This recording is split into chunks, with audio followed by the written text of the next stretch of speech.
Muy buenas, bienvenidos todos. Vamos a hablar del Tour de Francia, vamos a hacer una previa al Tour de Francia. Estamos con Miguel González, con Manuel Ramiro, yo soy Juan Matrueva. Aprovecho para contaros que Miguel va a colaborar con nosotros en A la Contra, lo cual es un verdadero placer. No sé si le seguís en Twitter, pero deberíais hacerlo porque tiene unos hilos sobre ciclismo absolutamente fantásticos. Y bueno, pues nada, nadie mejor para empezar a hablar un poco de bicis, de ciclismo, de Tour de Francia. Y yo ya me declaro de estos que se activan, de estos aficionados que no sé cómo lo recibirá Miguel, que se activan con el Tour, que esto queda a los muy expertos les molesta un poco, ¿no? Ah, tú con las clásicas se están mirando para otro lado, pero ahora empieza el Tour y te pones las pilas. Yo soy de esos, ¿eh? Pero bueno, espero que no me lo tengas en cuenta.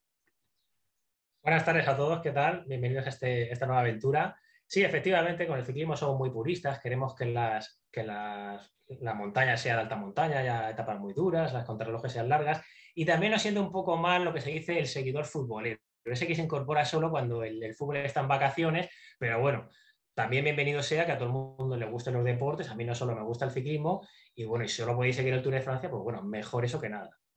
Ese es mi perfil, ya lo aviso, ese aficionado futbolero, aquí hay un representante.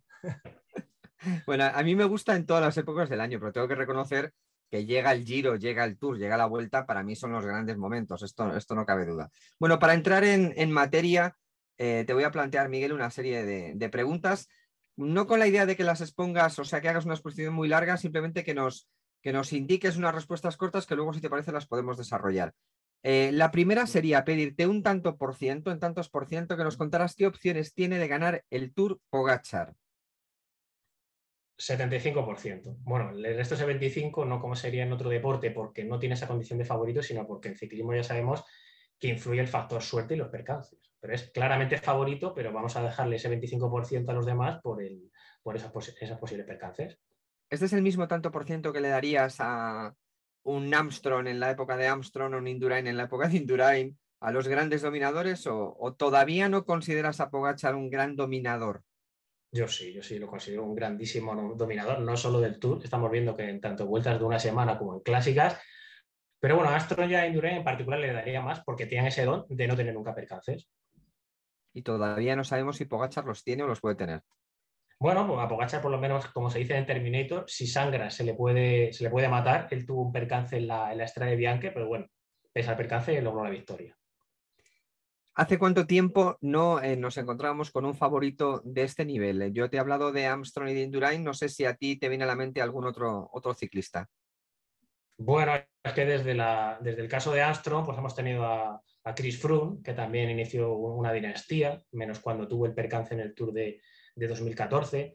También Alberto Contador, cuando ganó en teoría su segundo Tour en 2010, pero bueno, luego su segundo Tour, su tercer Tour en 2010, pero luego se lo limpiaron por el positivo. Pero de todas maneras, bueno, quitando a Froome, pero no tenían esa aureola de mega dominador que parece que Pogačar, sobre todo por edad, que está en una edad todavía que opta al maillot blanco, que estamos en un corredor que va a ser de los más grandes de todos los tiempos. Eso te quería comentar porque estamos hablando, si Pogačar gana el Tour, habrá ganado el tercero con 23 años. Eso es una barbaridad de tal calibre que bueno, que no tiene absolutamente comparación con nadie.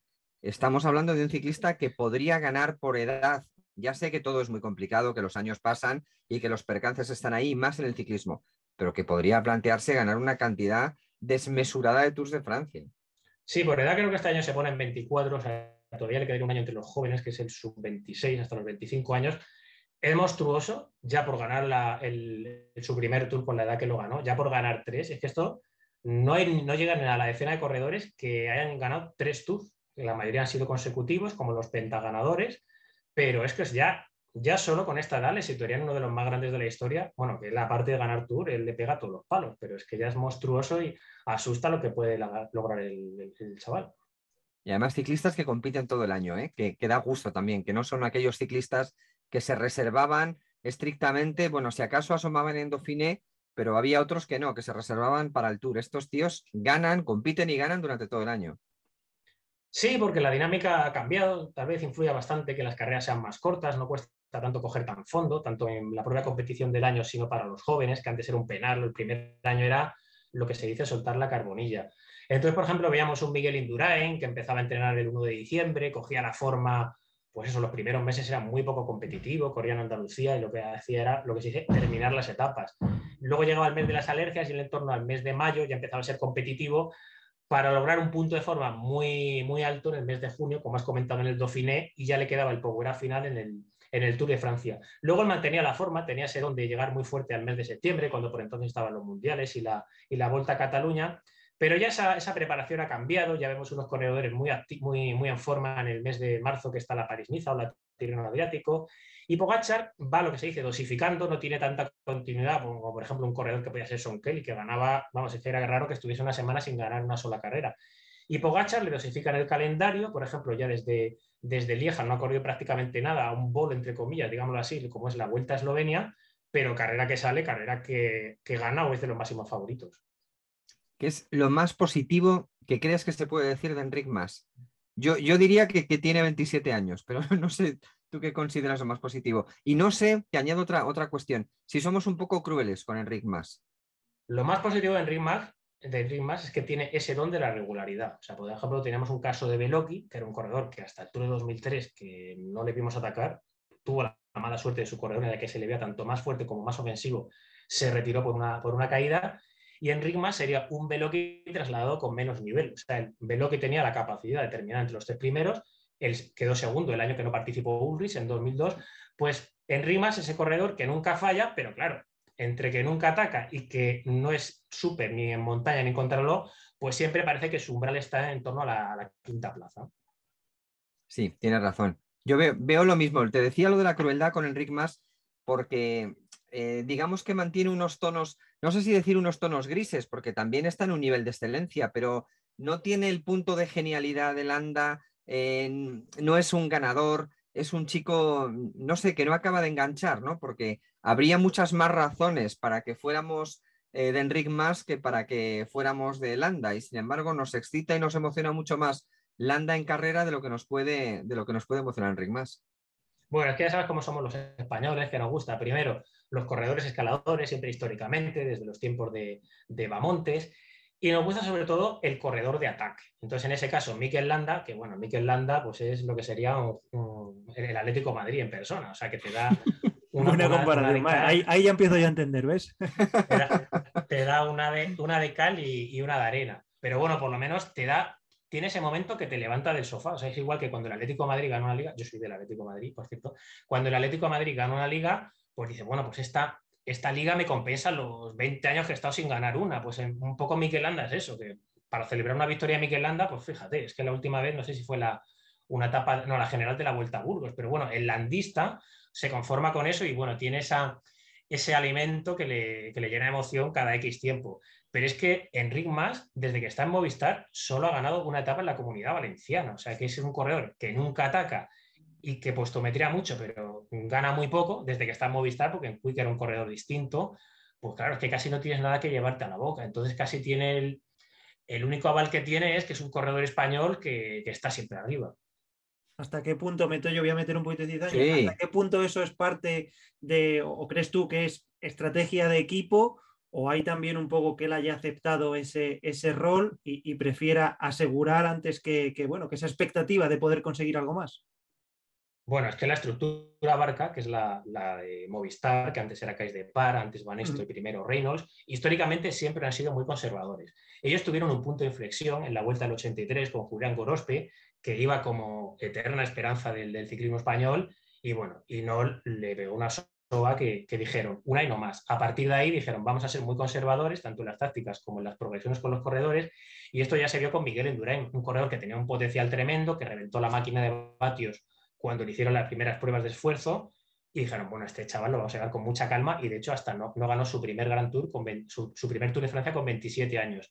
Han ido muy calmados, han llevado siempre unas tácticas muy conservadoras. Nunca pudimos ver al grande Indurain, salvo en contadas excepciones, que fueron por casos de fuerza mayor, como ver en David Rominger, como ver peligrar el maillot amarillo con Alex Tule. Y esto se ha trasladado a lo largo de la historia de Abarca, la estructura de que es ahora Movistar. Entonces ha juntado un corredor que no tiene esa agresividad, que necesitaría un director agresivo, como podía ser Peter Post, como podía ser eso en el extranjero, como podía ser Manolo Saiz, pues ha juntado con una estructura conservadora, y esto es como en fútbol, cuando tienes un jugador que no es lo que se dice así un poco guerrillero y tienes un entrenador que tampoco le pide así meter lo que se dice meter el pie, pues él necesitaría un director que lo que se dice darle caña. O sea, me interesa mucho esto que estás diciendo, porque no crees que sea un problema de un ZUE, crees que es un problema que viene de Chavarri ya y de la propia filosofía del equipo, ¿o qué?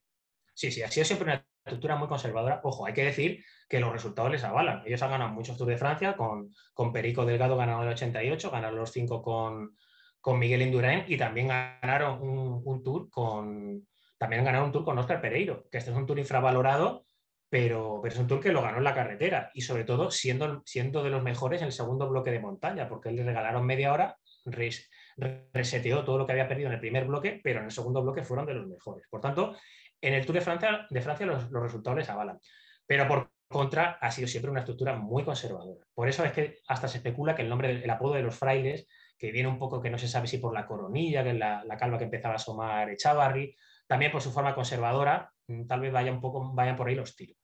Bueno, no sé si sabes que el apodo que recibía Echavarri, ¿cuál era? Le llamaban Khomeini. Digo, Khomeini. por el tema religioso algo hay. A mí es un equipo que debo decir, yo soy del Madrid, nadie es perfecto, Emmanuel es del Barcelona, o sea que es menos perfecto todavía, pero yo siento el Movistar un poco como el Madrid. Es una visión un poco antigua, pero digamos que como el representante oficial en competiciones internacionales. Y a mí me desespera muchísimo el Movistar, me desespera muchísimo. Para empezar, no puedo entender que Ayuso y Rodríguez no estén en Movistar. Bueno, es que para empezar es que ellos no son el Real Madrid, son el único equipo que quedan en primera división. O sea, Bueno, además, sí, son en la se, selección en todo caso, sí. sería más bien un Oporto, o sea, una liga que tiene un representante de Champions que es muy poderoso, pero que no tiene prácticamente rivalidad, un Bayern de Múnich, por ejemplo. Sí. O sea, porque históricamente hemos llegado a tener hasta 10, 11 equipos en España, ellos tenían una fuerte rivalidad con la 11, también estaba el Amaya, también estaba el Kelme, y entonces ahí sí que jugarían un papel, pues sí, podría ser el Real Madrid y otro sería el Barcelona. Bueno, también esto no tiene que ver porque, por ejemplo, el director Rafa Carrasco era del Barcelona. Pero ahora, claro, es que es el único equipo de lo que sería el equivalente a primera división. Y claro, por eso le lleven todas las críticas, porque claro, la gente no se va a meter con un Burgos, con un Euskaltel, con un Ken Pharma. Entonces, cuando hacen algo malo, que hacen bastantes cosas últimamente, pues eso, vamos a saco a por ellos. Sí, ¿qué te parece el día después? Perdón, el día menos pensado, el día después, digo, el día de menos pensado, como concepto de producto que a mí me sorprende mucho, me gusta mucho como aficionado, pero creo que es un ejercicio de nudismo brutal que además lo que hace es mostrar las miserias de un equipo que querríamos suponer que lo tiene todo medido y cuando tú ves los documentales ves que no tienen absolutamente nada medido. Nada, me parece una improvisación absoluta o enorme en muchos casos. No sé qué te parece. Bueno, en primer lugar, los programas se deben a las audiencias. Los resultados les avalan. Ha sido un éxito rotundo. O sea, en ese sentido lo están abordando. En cuanto a calidad, a mí el programa, la primera temporada me encantó. O sea, no esperaba, porque sobre todo es cuando no sabes lo que vas a recibir. Porque tú esperas eso, lo que se hace un poco corporativismo, dejar de decir que somos los mejores, y ellos muestran un poco, se puede decir hasta las miserias del propio desnudez. equipo. Sí, yo creo que la palabra es sí, desnudez, eso es.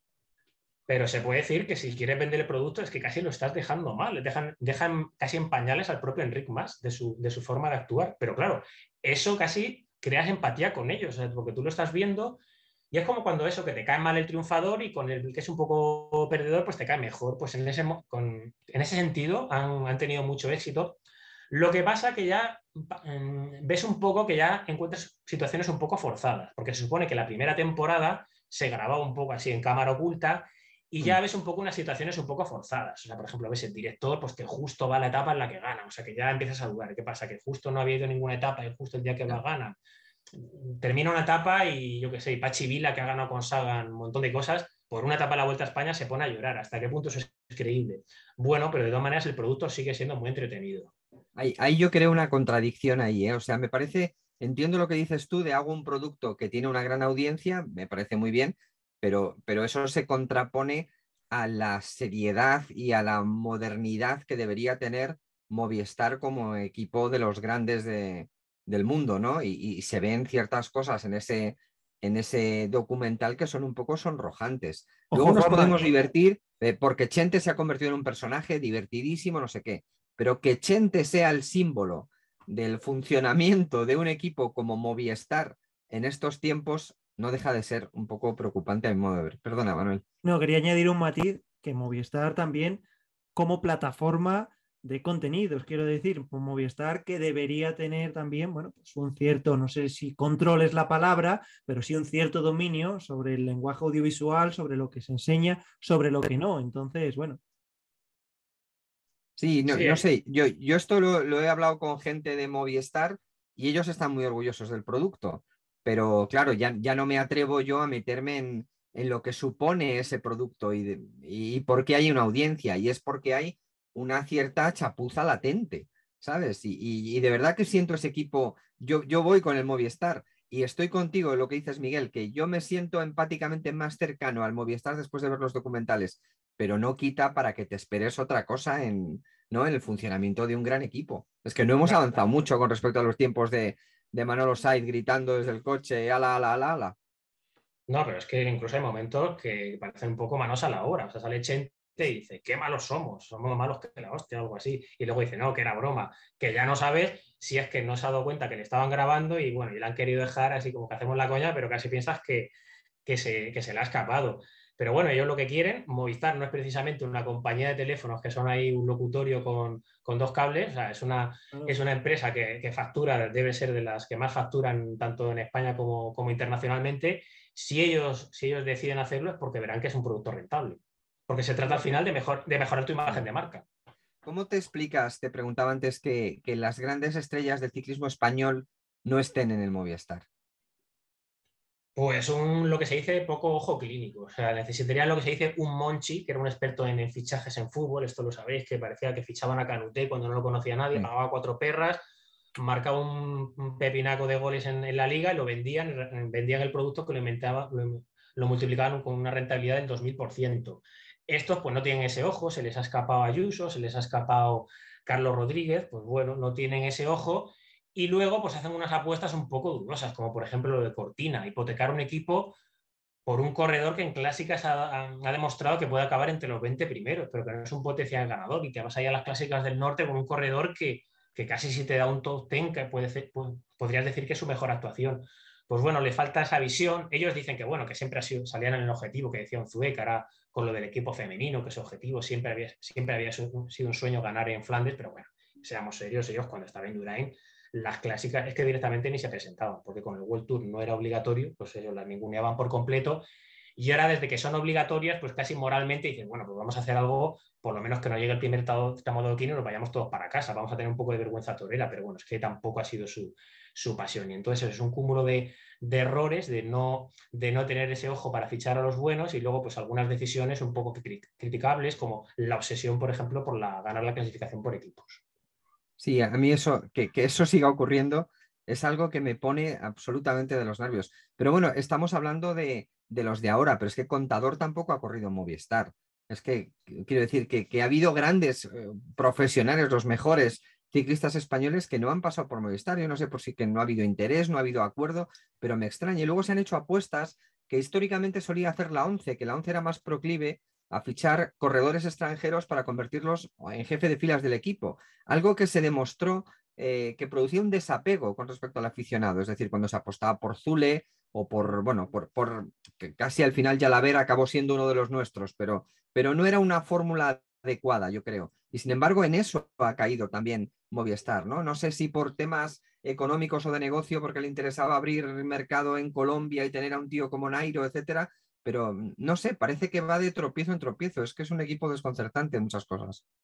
Sí, en el caso de la ONCE era por la crisis que había en el ciclismo español a principios de los 90, quitando Indurain, porque quitando Indurain había la nada absoluta. O sea, es que prácticamente no ganamos nada. Ganó una etapa Murguial Day en el Tour del 92, ganó Xavi el Gran Premio de las Naciones, luego le quedó el último podio a Perico Delgado, pero bueno, eran unos años que eso, que tenías una etapa de Cubino en el Giro de Italia, bueno, ganó 2, luego llegó otra de Angelido, pero prácticamente no hacíamos nada hasta que nos llegó el declive de Indurain. Entonces la ONCE se ve obligada. Quiero tener un equipo competitivo. Ellos quisieron serlo desde su segunda temporada, de la temporada 90. Se fueron al mercado extranjero. Un éxito total. Jalaber, Zule, Johan Brunner, Eric Breuking. Bueno, a algunos les salieron raras como el caso del neerlandés. pero por término general sacaban mucho rendimiento a sus corredores.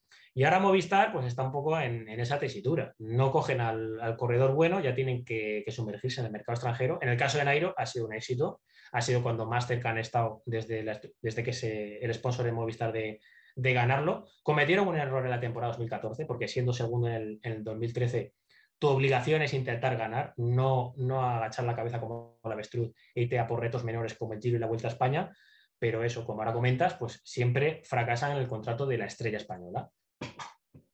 Te quería preguntar también centrándonos un poco en el Tour de este año. ¿Crees realmente que Jumbo va a tener el espíritu guerrero que se necesita para plantar cara a Pogačar? O revientas la carrera y eso incluye el riesgo de reventar tú, o yo creo que no hay quien le meta mano a Pogačar. Es decir, ante un ciclista que es superior físicamente, solamente le puedes poner en problemas en una situación táctica. Pero para hacer eso hay que tener mucho valor y arriesgarte. No sé si tú los ves en esa situación. Desde luego, si repasas los 8 que van al Tour, dices, aquí hay tela, pero yo no sé si van a tener esa actitud. Bueno, Jumbo de partida tiene el mejor equipo, bueno, no voy a decir de largo porque también Pogačar se ha armado de un gran equipo, pero son el mejor equipo como bloque. Pero tenemos que tener en cuenta que ellos tienen el gen, lo que se diría patán perro pulgoso de los neerlandeses, que eso pasó con la selección de Países Bajos, que tienen el don de que han tenido a Cruyff, de que han tenido unos pepinos de selecciones. Es el país de fútbol que ha perdido más finales, han perdido 3 y solo han ganado una Eurocopa. ¿Y con quién la ganaron? Con una selección que tenía que haber marcado una dinastía, con Gullit, con Van Basten y con Rijkaard. Pues ese gen patán perro pulgoso se multiplica por 100. Si ya en fútbol, el que sigue el fútbol ve que Holanda también es la que más tandas de penaltis ha perdido, no sé si perdieron 5 seguidas o algo así, entre Eurocopas y Mundiales, ese gen lo multiplicas por 100 en ciclismo. O sea, no ganan el Tour de Francia desde Zutemel. Han perdido carreras como un Giro de Italia con Kreisvik, que lo tenía ganado.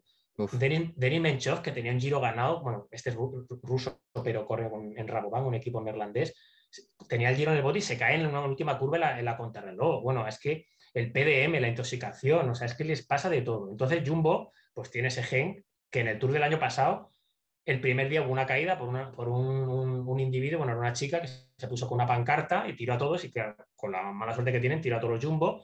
Terminaron con 4 corredores. Entonces, primero, que va a ser una semana muy peligrosa, una primera semana que puede haber abanicos, que haya adoquines. Primero, que pasen esos problemas, que siempre les salpica a ellos. Y luego, ellos tienen que plantear, vamos a ver, tenemos el mejor bloque, pero si tú montas un trenecito, que eso lo hacía US Postal para Lance Armstrong, eso lo hacía Sky para Chris Froome, es una táctica que te vale cuando tienes al mejor corredor para los finales.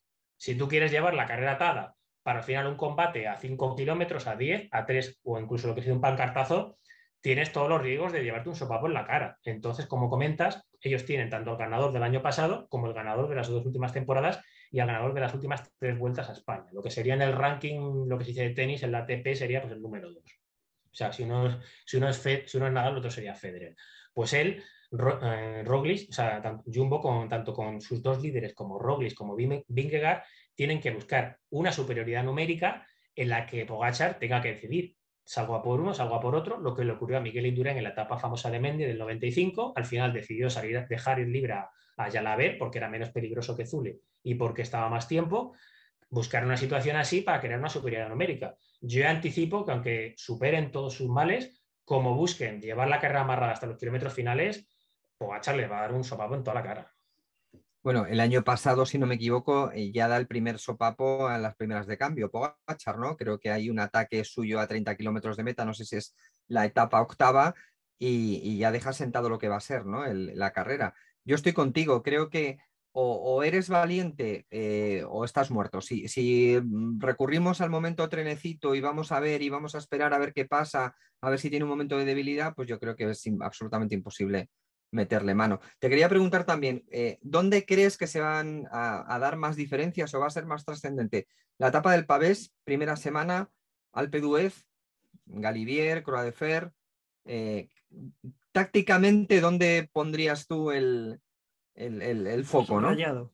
Sí, ¿dónde atacarías a Pogačar? El Pavé hay que tener en cuenta que no es una etapa que se puede plantear como una etapa de montaña. O sea, que una etapa de montaña dices, pues bueno, voy a meter ritmo con X gregarios en el primer puerto, luego aprieta en el segundo.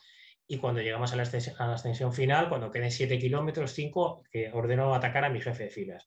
Las etapas de pavé son bastante caóticas, no se pueden, son imprevisibles, entonces tú puedes plantear, dice, vale, pues yo voy a plantear atacar en el tramo cuando queden 7 tramos. Pues vale, muy bien, lo has planteado, pero luego resulta que llegas y se te han caído 4 gregarios y tu jefe de filas ha roto la clavícula. O sea, no se pueden planificar porque son muy caóticas, entonces lo mejor es afrontarlas con agresividad, porque tienes que ser agresivo, tienes que afrontar en cabeza los tramos de adoquín para evitar las caídas. Cuando más adelante vayas, menos caídas vas a tener, pero no puedes ir ahí de chulo por la vida, porque si no te puedes llevar un zas en toda la boca, como le ocurrió a Armstrong en el Tour de 2010 con el Radio Shack, que decía que iba a montar una carnicería y al final el que se comió pérdida de minutos fue él. O sea que por eso los pavés... Acto de supervivencia, ¿no, Miguel? Yo creo, ¿no? Por lo que te leo entre líneas un poco, ¿no?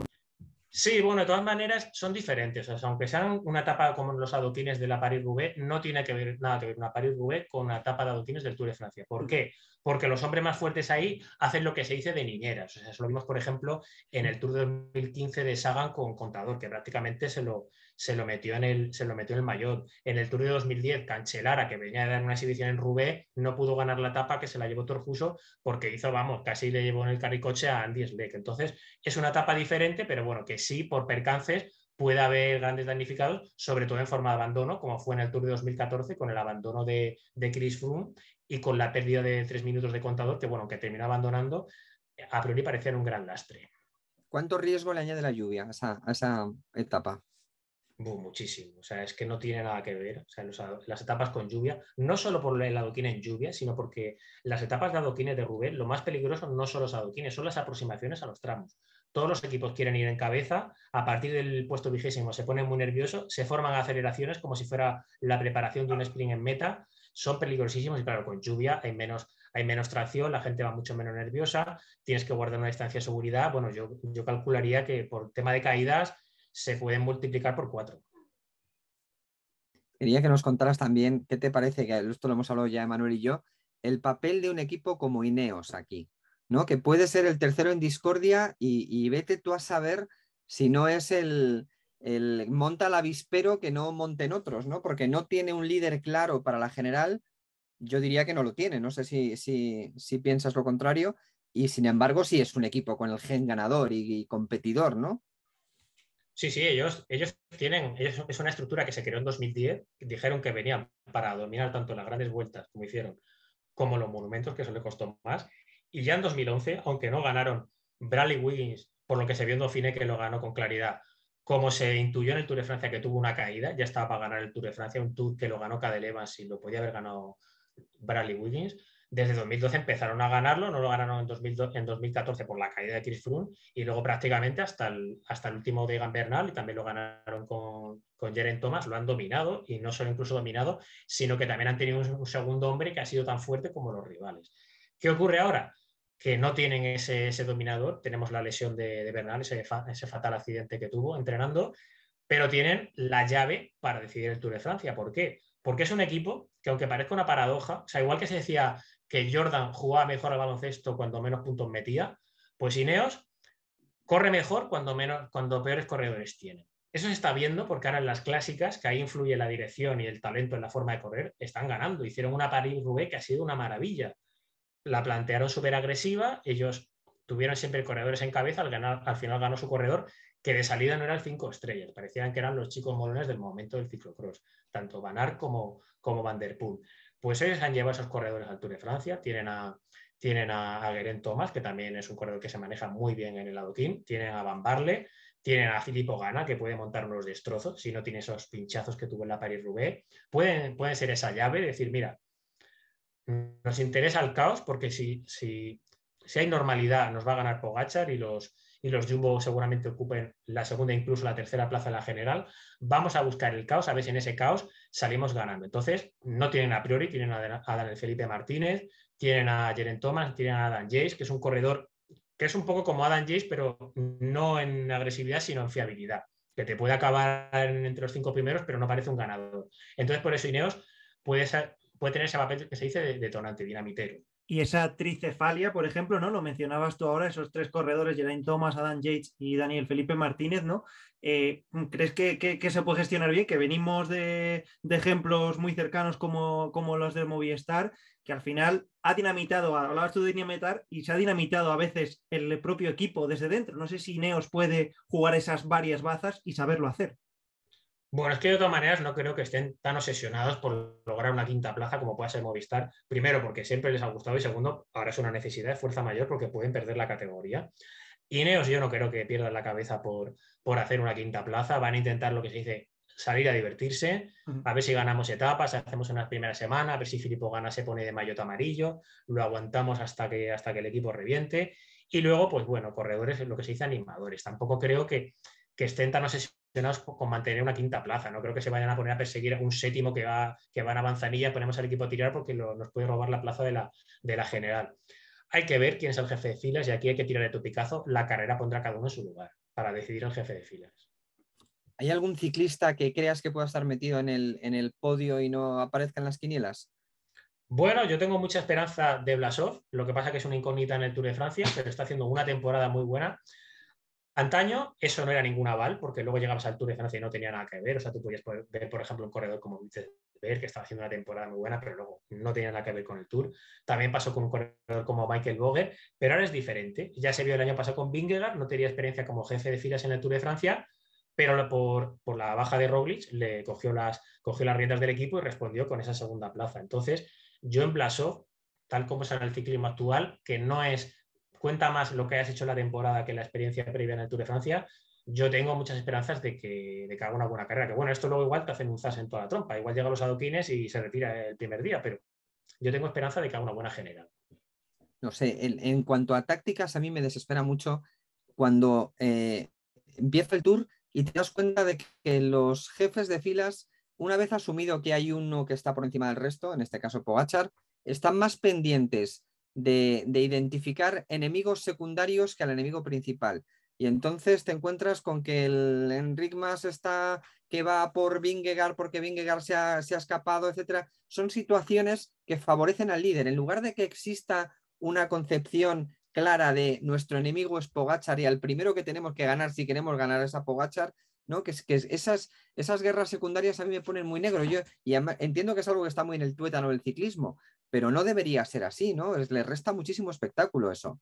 Bueno, primero eso tienes que tener gen ganador o gen loser, eso es Claro. lo que determina la actitud. Y luego también condiciona mucho lo absurdo de planteamiento de los Tours de Francia actuales, porque antes, ¿qué ocurría? Que se llegaba a la primera etapa de montaña con una general muy esturreada que no correspondía a la jerarquía de la posición en la general con la jerarquía en montaña. Entonces tú tenías un Marco Pantani que a lo mejor estaba a 10 minutos. ¿Qué ocurría? Que tenía el imperativo de atacar etapa sí, etapa también. Ahora, se intenta que no pase absolutamente nada antes de empezar la montaña, llega la primera etapa de montaña, se ponen todos en orden, el mejor escalador el primero, el segundo escalador el segundo y el tercer escalador el tercero. Están todos colocados, no tienen necesidad ninguno de atacar, solo defender posiciones, entonces se corre lo que se dice a defender, que eso es lo que sucedía en las últimas etapas de montaña, pero no en las primeras. Entonces vamos a ver, se ha planteado un Tour de Francia con alicientes en la primera semana. Yo echo de menos una contrarreloj por equipos larga, bueno, que eso prácticamente lo descartamos porque ahora solo se ponen contrarrelojes cortas, tanto individuales como por equipos, pero a ver si con esos posibles abanicos, a ver si con esa crono inicial de formato prólogo distancia doble, con esos adoquines, a ver si vemos un esturreo, a ver si hay suerte, hombre. No vamos a desear que Pogačar se caiga, pero bueno, que si pierde 2 minutitos sin lesionarse no vendría nada mal para el espectáculo de la carrera. ¿Te gusta la idea del Golden Kilometer que están poniendo en marcha ahora para una gran carrera como el Tour o no? Sí, yo soy muy partidario de las bonificaciones intermedias. Las bonificaciones en MEDA tienen ese problema que atan un poco la carrera porque con un pancartazo, sobre todo cuando se repartían bonificaciones de 20, 12 y 8 segundos, es que ganar 20 segundos en el ciclismo actual es complicado. Entonces, claro, te traía más a cuenta asegurarte los 20 segundos que el ataque. Pero, sin embargo, las bonificaciones intermedias son muy positivas porque gracias a ellas se han cambiado situaciones de carrera. Pasó una Tirreno Adriático, la de 2016, por 3 míseros segundos que al final no tienen casi ninguna repercusión en la general, se montó un ataque, se montó un corte, que se fueron 8 corredores y ahí se liaron la manta y hasta meta. Soy muy partidario de las bonificaciones y en particular el Golden Kilometer, que es como 3 metas volantes agrupadas en 1 kilómetro, es muy espectacular y se ha visto en esta Vuelta a Bélgica, aunque bueno, demasiado espectacular porque se liaron a mamporros. ¿Pero lo verías en todas las etapas o en una primera semana, por ejemplo? Sí, es que eso funcionaba en el Tour de Francia. Bueno, en el 91 ya se puso en todas las etapas, pero el formato era ponerlas en primera semana. 3 Ks bonificados de 6, 4 y 2 segundos, 20, 12 y 8 en meta. ¿Qué ocurría? Que eran unas bonificaciones en meta, siempre, prácticamente siempre para los sprinters. Bueno, por ejemplo, Indurain cogió en Lieja en el 95 12 segundos, pero bueno, es que 12 segundos con las minutadas que se metían no iban a ningún lado. Y los Ks intermedios daban muchísima vidilla, porque el sprinter se había dejado 30 segundos en el prólogo, con esas bonificaciones en una semana iba picoteando, pues hoy te cojo 6, hoy te cojo 4, accedo al maillot amarillo. Daba mucha vidilla, no como ahora que ves que las fugas no solo son de salida, sino que son regaladas. O sea, se puede fugar el que quiera. O sea, es que hay corredores que hasta pasan de meterse, se meten solo 3 corredores y es que ya ni siquiera se meten los equipos modestos. Eso lo vimos a mí en el Giro me desesperó mucho porque había mucha fuga y la fuga tenía un efecto perverso en cuanto al espectáculo, porque la retransmisión televisiva prestaba, no te digo la misma atención a la fuga que a lo que se estaba cociendo entre los buenos de la carrera o entre los que se estaban jugando la carrera, sino a veces más atención a la fuga que a lo que estaba ocurriendo detrás. Ya te digo, incluso para el espectáculo visual es malo eso, ¿verdad? Es malo que se estén produciendo 2 carreras al mismo tiempo. Yo creo que tienes que poner alicientes para que los buenos se muevan y tengan también el estímulo de poder ganar la etapa, etcétera. Si no, al final peleas por poco, ¿no? Bueno, es que eso es un fallo garrafal del realizador, porque cuando se está diciendo la general puede haber mucha etapa, pero lo primero es la general. Entonces se está quedando Almeida, que era un hombre de la general, estaba perdiendo tiempo, y es que no solo no lo estábamos viendo, no teníamos referencia alguna. Conocimos la referencia en meta, pues que eso se ha dejado, los segundos que se ha dejado en meta. Entonces teníamos las opciones de la multipantalla, que eso ya se hacía en los años 80 y los años 90, no sé por qué no se hace ahora, pero sobre todo el realizador tiene que saber decidir y sobre todo que se quite de una maldita vez la manía de que gana el corredor y poner los abrazos con el masajista. Y es que, por ejemplo, en el Mundial de 2015 de Sagan no vimos la pelea por la plata y el bronce. ¿Por qué? Porque, vale, fue muy bonito luego de Sagan cómo tiró el casco y cómo se lo quedó un estadounidense, pero coño, ponme primero la plata y el bronce y luego en diferido, que eso no importa, me pones el abrazo con el auxiliar. Estamos de acuerdo. ¿Tienes como yo la sensación de que hay ciclistas que ya huyen a Pogačar y que van a disputar las carreras en las que no está Pogačar? Me refiero a las grandes. En este caso, bueno, Pogačar está en el Tour, pues ha habido gente que ha centrado su temporada en el Giro porque yo creo que porque se ve que donde está este tío no se puede ganar. No sé si es eso algo que va a ocurrir de manera más programada o es más espontáneo. ¿Cómo lo ves? Bueno, yo tampoco creo que sean todas las carreras. Por ejemplo, él se ha presentado a la Strade Bianche, se ha presentado a la Tirreno, se ha presentado a Lieja, que tuvo muy buena participación. Lo que sí que se observa es que los 2 capos se van evitando. O sea, eso pasa un poco como los combates de boxeo, que no quieres casi que ni se miren para llegar al día D, al combate. Entonces, por eso, Roglic se fue a París-Niza, Pogačar se fue a Tirreno Adriático. Pues eso, parece que se van un poco evitando, pero no creo que sea una cuestión de que tenga miedo, sino que es un poco para no meter esa presión mediática y decir, bueno, venga, ya vamos a tener mucha presión en el mes de julio, vamos a gastarla toda en ese mes. ¿Quién le va a doblar antes el brazo a Pogačar? ¿Evenepoel o Roglic? Perdón, o Bernal. Bueno, o Roglic también, no descartemos a Roglic, pero digo Bueno, es que por citar ciclistas más jóvenes, Bernal o no, Evenepoel, ¿cómo lo ves? bueno, es que son 2 casos complicados. Primero, Bernal ha tenido un accidente que veremos a ver si vuelve a ser competitivo. O sea, está subiendo unos vídeos que son un ejemplo de superación, pero es que es un tío que casi se queda paralítico, así por decirlo de alguna manera. Y en cambio en Evenepoel, que es que parecía que lo que está haciendo Pogačar pensábamos que iba a ser Evenepoel, lo que se dice el nuevo mes, que bueno, que siempre cada 5 años tenemos al nuevo mes, pero es que Evenepoel, vale, ha sido un récord de precocidad con 19 años lo que estaba haciendo, con esos ataques que tiene en llano, ese gen que tiene innato para ganar vueltas de una semana, esa capacidad de rodar en las cronos, pero en cambio en la alta montaña y en las etapas con repechos y el esfuerzo muy explosivo está teniendo muchas lagunas y entonces ya vimos que fue un fracaso en el Giro. Fue una apuesta muy arriesgada porque desde Lombardía no había competido y luego hemos visto esta Vuelta a Suiza que ha quedado muy asequible por el efecto COVID, que terminaron, no sé si un tercio de los corredores. era lo que se dice una carrera que la tenía a huevo y no pudo ganarla. Cuando terminó bien la crono, porque dices, bueno, es que ha terminado flojo porque no está en forma, que eso pasa con los corredores, por ejemplo, le pasaba a Indurain, que llegaba una vuelta a la Comunidad Valenciana y le ganaba Ekimov. Sabíamos por qué era, porque no estaba en forma.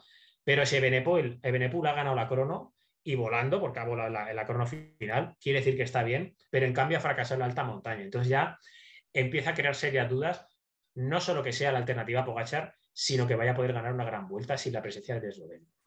A mí me sigue pareciendo un ciclista maravilloso de ver, ¿eh? Sí, sí, no es un espectáculo. Esa carrera en la que va, corrió en la flecha Brabantssona, que es una carrera de adoquines, y generó un espectáculo. Es un valor añadido porque él se queda en las subidas, pero en esas carreras lo que vemos es que cuando un corredor se queda en una subida ya está eliminado, pero no. Evenepoel se quedaba, enganchaba y no solo enganchaba, sino que volvía a atacar. Entonces consiguió quedar entre los 10 primeros y da un espectáculo tremendo a las carreras, a carrera en la que compite.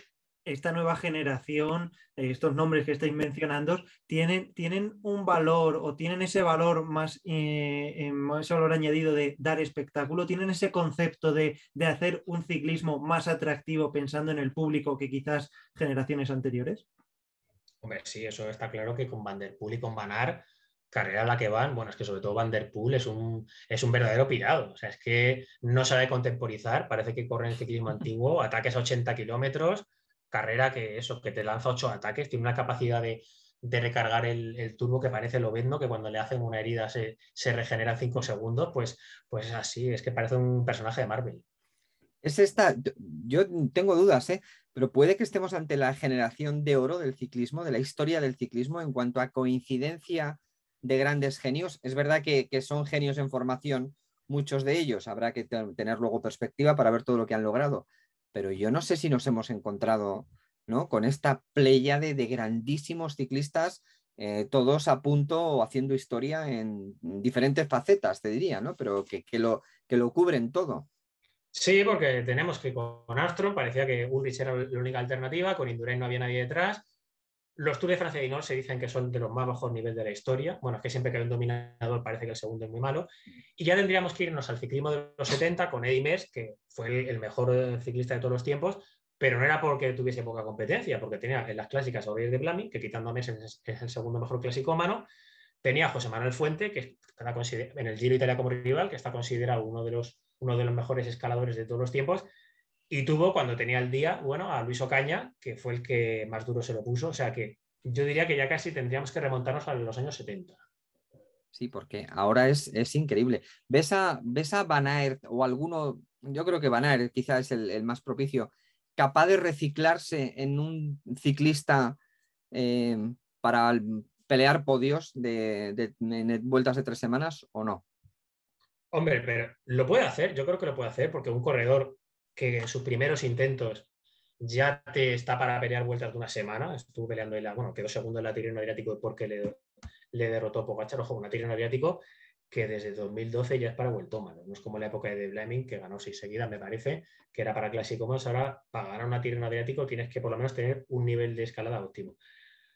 Que hemos visto que en la etapa reina de París-Niza le salvó el culo literalmente a Roglic, sin él no lo hubiera ganado.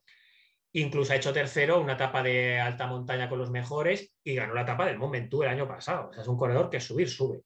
Lo que pasa que primero tiene que enfocar su calendario en... Es que, claro, le pega a todos los palos. Le pega al ciclocross, claro, le pega a las clásicas, le pega a la vuelta de una semana y luego encima el Tour lo mandan de niñera y si puedes te metes en los sprints y en las fugas. Tiene que enfocarse, o sea, en el ciclismo actual tienes que especializarte en algo para, bueno, vemos que Pogačar es un alien, pero si no eres el número uno en una disciplina tienes que enfocarte. No creo que lo haga porque le gusta mucho el ciclocross desde pequeño y le gustan mucho las clásicas. De hecho, pasó al ciclismo de ruta por las clásicas.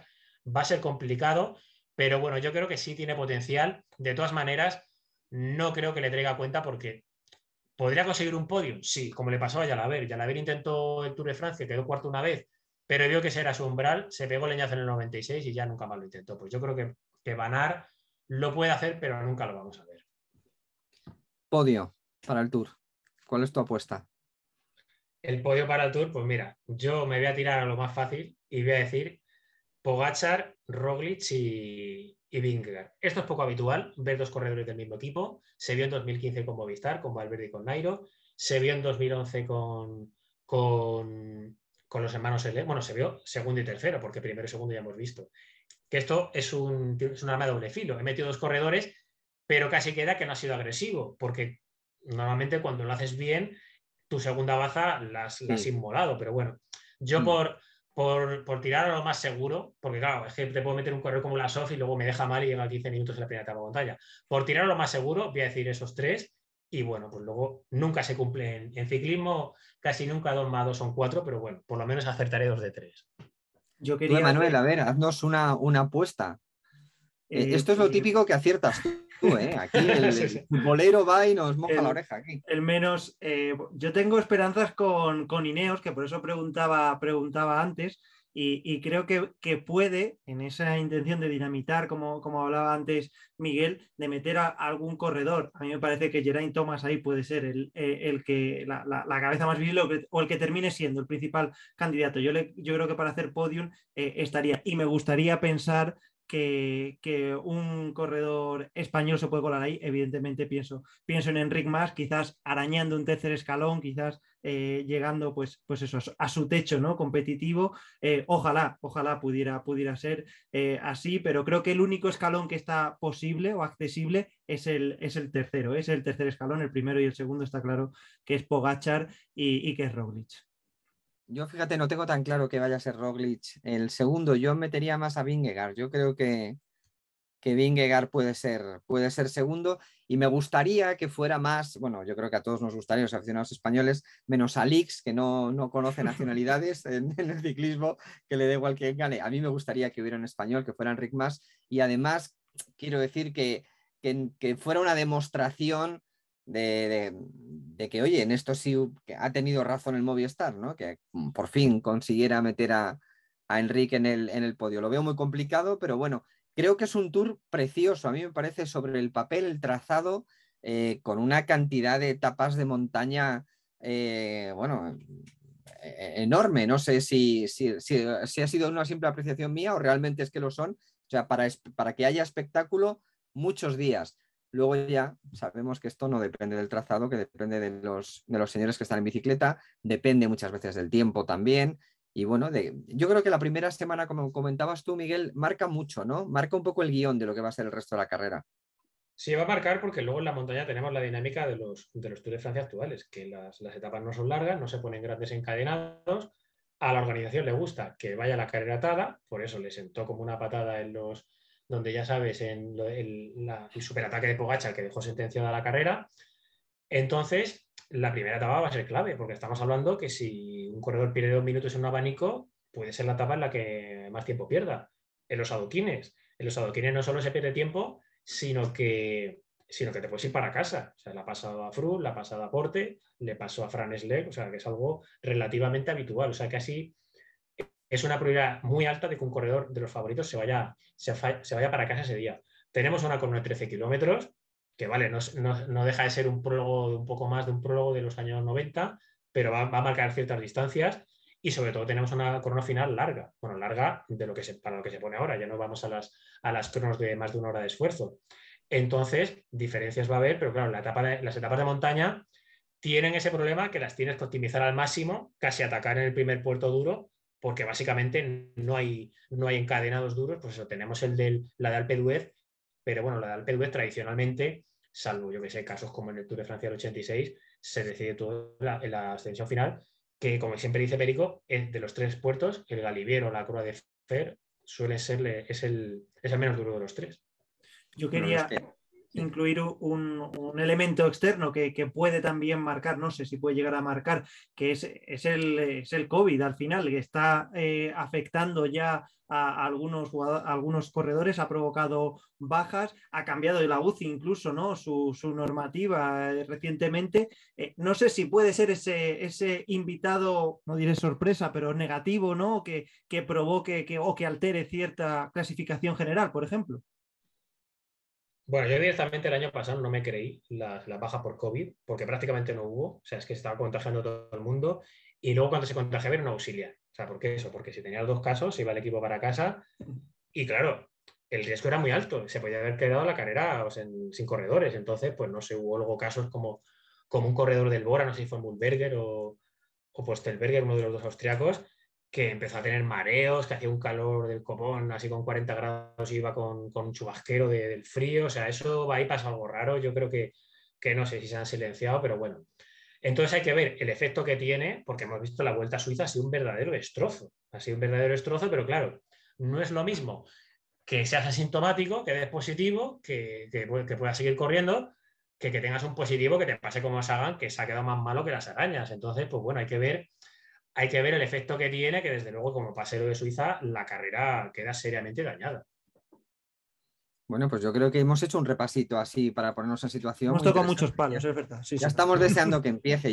A mí realmente me hace una ilusión enorme y hay pocas cosas en el deporte que me entusiasmen tanto como el vivir una etapa de montaña. Yo no sé, desde la misma salida, el chuparte las 5 o 6 horas de etapa, para mí es de las cosas más divertidas del mundo. Y es por lo que tiene de expectativa, ¿no? De que quieres ser testigo de algo que puede pasar, que es muy infrecuente que pase, pero que puede pasar. No sé si tienes la misma motivación tú, Miguel. Bueno, yo de pequeño, cuando tenía 15 años, no dormía por las noches. O sea, yo era como la noche de Reyes Magos, que estabas ansioso de la ansiedad, de la excitación. Igual que se dice que no hagas deporte antes de acostarte, porque te dispara las hormonas.